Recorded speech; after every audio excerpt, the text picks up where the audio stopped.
One Question is designed to give subscribers valuable insights on how executive leaders in college athletics think about key issues on their respective campuses, in their departments, or within their leagues and conferences.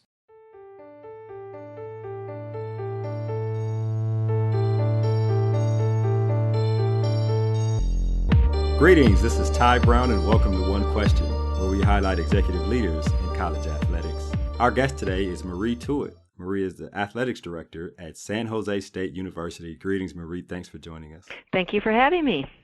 Now, Marie, when I look at your career, you've held a number of positions, actually a number of executive positions and senior level positions. You've been Chief Operating Officer there, Cal's Deputy Director of Internal Operations. You helped transition Seattle University to Division I when you were a special assistant to the AD. You spent some time at University of Washington, some time at Cal Berkeley, time at the NCAA, among other things. That you have a wealth of knowledge in terms of organization and executive leadership. We'll just call you a veteran to college athletics. Yes, a veteran, which means you've been at it for a while. Correct. That is true. You've been at it, doing it at a high level for a while, right? That's how you earn the term veteran at college athletics. But what I want to talk to you about today is making collaborative decisions or including your staff in the decisions you make. And of course, as an athletics director, you have to make some pretty important decisions and influential decisions there at San Jose State University. Can you tell us about your process for receiving and processing input from your staff prior to making what would be considered a big decision? Okay. Well, I think I doubt that there is an effective Division I athletic director that is successful, that doesn't have a strong senior team behind them. If you sort of use the analogy of coaching, it's sort of like you have your head coach, and then you might have your coordinators and your assistant coaches, and athletic directors sort of have that same format. And that senior team is so crucial and so important in your ability to make the day-to-day decisions. I've been blessed that I've been a part of a number of senior teams at those previous institutions that you've mentioned, and in particular, I think the group that I turn to most often here at San Jose State, to be honest with you, I think they're exceptional. So I doubt that I've made an important decision without seeking their input. What I love about this current senior team I have is they come from all walks of life. They come from very different backgrounds. That's part of the beauty of San Jose State. We have a very diverse student population, and we also have a diverse staff, and I like that. I have people on my senior team that were at large state schools like I've been. They've been at private schools. They've even been outside the sector of higher education. So it's crucial to me to seek their input when I'm making decisions. I don't always agree with them. I think that's part, I think that's healthy. I do say this to them often. I say to them all the time, if you were the athletics director, what would you do? Now, some of them want to be athletic directors and some of them don't, but even the ones that don't want to be athletic directors, I think it's important for them to sort of put themselves in my shoes and maybe look at it, differently than maybe perhaps they would if they weren't thinking along the lines of, okay, I'm the athletics director. But they're a crucial part of what I do every single day, and I do turn to them often. I have two deputy directors, and I have 4 senior associates, and obviously they cover every division of athletics. I turn to my deputy directors more often than to the entire senior team, but each of them brings something unique to the decision-making table, and I value very much their opinions. Do you prefer to receive information in an executive summary document, email, presentations? What is your preferred method? And I guess everybody on your staff had to learn how to work with you, but over time, what has become your preferred method of receiving information regarding decisions? I have been so fortunate to work for just simply terrific athletic directors, and the two that I had the privilege of working for here, Tom Bowen and Gene Blameyer, both had very different styles. But you're right. I think the senior team has to learn what works most effectively for the athletic director. I'm very much sort of a bullet point person. I don't like long dialogue. I don't like long emails. I'll be honest with you. I've got a lot going on, and I don't have a lot of time. It's like, give me the relevant points. I prefer probably walk in the office and provide the information to me. Now, depending upon what it is, I may ask for a follow-up in an email. I get a lot of emails every single day, and to be honest with you, besides having a great senior team, I'm not sure there's a really successful athletic director out there who doesn't have an exceptional administrative assistant, which I am very blessed to have a terrific one. And she actually manages a lot of the emails for me to help me kind of stay up with them. Every day I finish all the emails in my inbox. I try to almost every day. So things can get lost in the email process. So I think what's important is, administrators, again, they're a lot like coaches. They don't want to be surprised, and I think my senior team knows that their job is to keep me informed. I think also, as I said earlier, they also have to decide sometimes when I don't need to know something, and they can sort of manage it and handle it. And I think the more we work together, the more they realize that. But I just need the information. Figure it out. What's the best way to get it to me as quickly and as efficiently as possible? And for the most part, they do a pretty good job with that. Right. And you mentioned your administrative assistant, Christine. She's excellent. I've worked with her on a couple of different things for this One Question podcast. So I second that. Oh. Now, you are the athletics director, so you're most likely, I would assume, privy to information that the senior staff probably doesn't have. Correct. But do you provide them with information so they can in turn inform you to help you make decisions, specifically information that they don't have immediate access to, so they can turn around and give it back to you in terms of how you can make a decision? Well, I can tell you what I don't do. I don't forward emails from the president. Right. Yes. And I don't forward emails rarely from the president's cabinet, unless, and again, this would probably happen more obviously at the deputy level, and then also my senior associate for academics and student services, Eileen Daly. She actually was part of one of your interviews. She was great. Several months ago. Yep, she's great.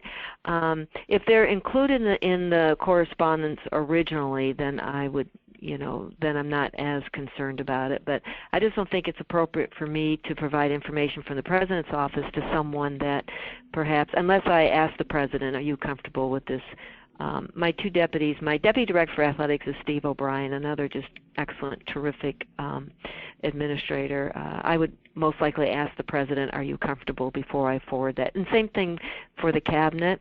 And even with correspondences, what I would mostly would probably do, or what I do, is I just simply tell them. I may tell them it's a sense of the president, or I may say Vice President for University Advancement, Paul Lanning. I might say Mr. Lanning believes blah, blah, blah, instead of actually forwarding information or giving them information.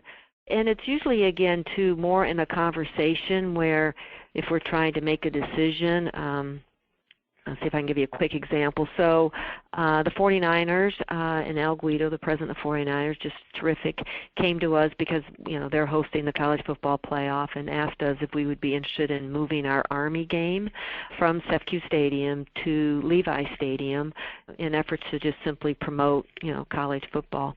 And that was a really important decision, and certainly the first conversation was with my president and members of the president's cabinet, and certainly got their opinion and their input. But in that decision, in talking to my senior staff about whether or not, it was in our best interest to do that, I would just share with them the sense of the cabinet or the sense of the president, as opposed to actually forwarding information. Now, those 4 words, Marie, it's your decision. That's what the president said to me, and I was a little bit like, oh, can't we have a committee make that decision? Is that really just my decision? We end up going to Levi Stadium. It was a terrific experience for us, but I was a little nervous about that, just given the fact I was taking a home game away from our campus and my sponsorship with SEFQ and all the factors that are involved. It's a lot of work to move a game, but so in that kind of a scenario, I would pass along information from the cabinet and the president to my senior team, and then collectively we would talk about it and make a decision.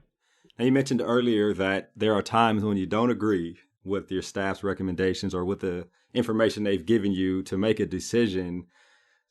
Let's just assume that you made a decision against the input of your staff, maybe because you've had more information or for whatever reason. You figured this is the best for the institution, the best for the student athletes, whatever it is. Do you find it necessary to explain the logic behind the direction you've chosen, or how do you, I guess, reconcile that with the staff who would have went a different direction? Right.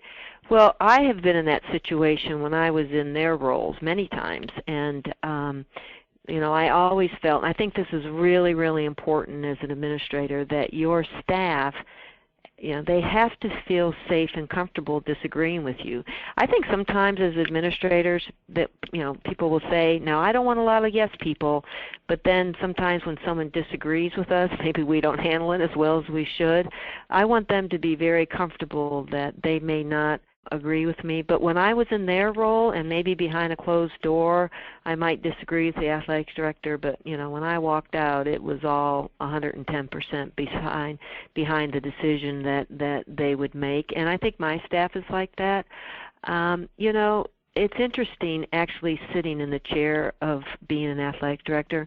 I think it's a little bit like being a parent. You think you know what it's going to be like and you're prepared, and then when you actually become a parent, it's like, oh my gosh. The transition for me, to be honest with you, from deputy to athletic director wasn't as, big of a jump for me as maybe some people would think. And I do credit, again, my mentors and, the athletic directors that I work for, because they were so good at having me around the decision-making table. But, that's part of being a mature professional, is to know that if your boss makes a decision that perhaps you wouldn't make the same decision, that you fall in line and you're 110% behind them. I have rarely, if you've got someone who struggles with that, you probably have the wrong person on your team.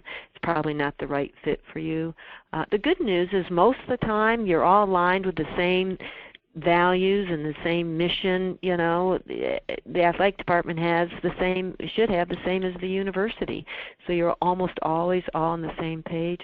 What I do find happens is sometimes when I make a decision that's different from what they think, if I tell them why, they'll have one of those aha moments. They'll like go, oh, I hadn't thought of that, or oh, I see now. You have those kind of discussions.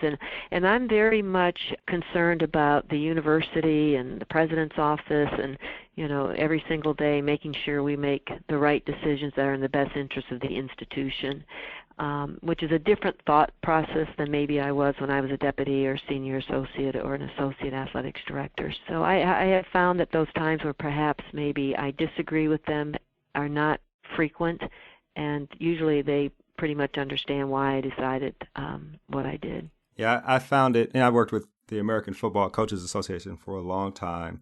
And one of my colleagues, he always emphasized you never know what's on the head coach's mind or what other information that the head coach may have in terms of why he made a decision. I started to ask why, because I wanted to be able to explain a decision to either our members or to other people.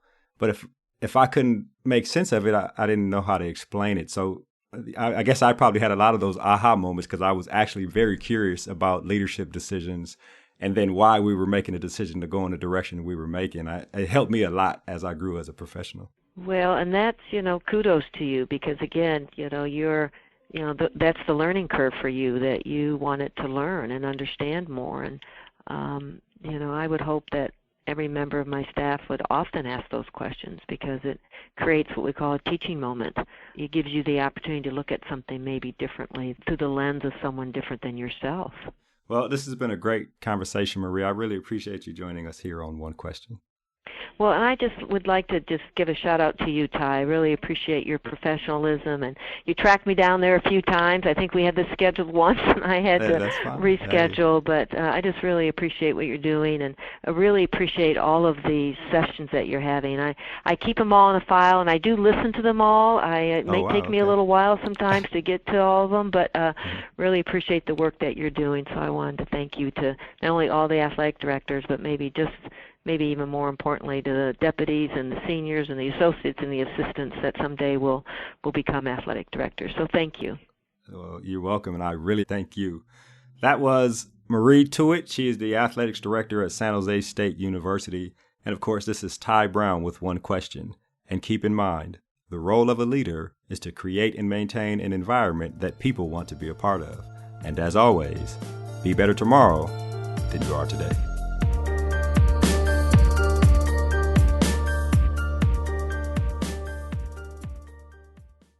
This episode of One Question is produced by Spades Media Group, solving problems using creative leadership.